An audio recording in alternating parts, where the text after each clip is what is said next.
बिस्मिल्लाहिर्रहमानिर्रहीम। सामीन इकराम, आज जो दुआ हम सीखेंगे वो बैतुल खला से निकलने की दुआ है, जिसमें सैयदा आयशा सिद्दीक़ा रज़ियल्लाहु ताला फरमाती हैं कि नबी करीम सल्लल्लाहु अलैहि वसल्लम जब बैतुल खला से निकलते, क़ज़ाए हाजत करके बाहर निकलते तो ये दुआ पढ़ते थे, गुफ़रानक, ऐ अल्लाह मैं तुझसे बख्शिश मांगता हूँ। उलमाए किराम लिखते हैं कि बख्शिश किस चीज़ से मांगनी है। बख्शिश इस चीज़ से मांगनी है कि मोमिन हर वक्त अल्लाह का ज़िक्र करता रहता है, तो ये जो वक्त होता है इसमें मोमिन अल्लाह का ज़िक्र नहीं कर सकता, तो इस वजह से वो अल्लाह ताला से बख्शिश मांगता है, माफ़ी मांगता है।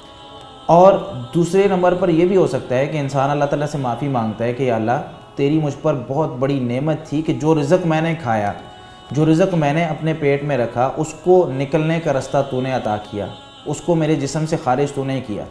यानी अगर आप देखें तो ये इंसान पर एक बहुत बड़ी नेमत है। हम खाते हैं, अगर हमारी वो खुराक हमारे पेट में ही रहे तो इंसान ज़िंदा नहीं रह सकता।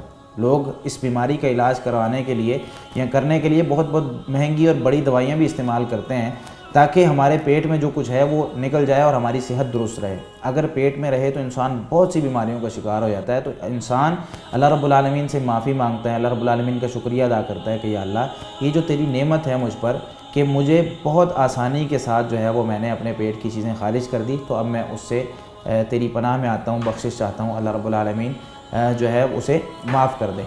तो हमें ये दुआ जो है जब हम बैतुल खला से निकलें, बाहर आकर हमें ये दुआ पढ़नी चाहिए। अल्लाह रब्बुल आलमीन अमल की तौफ़ीक़ अता फ़रमाए। अस्सलामु अलैकुम।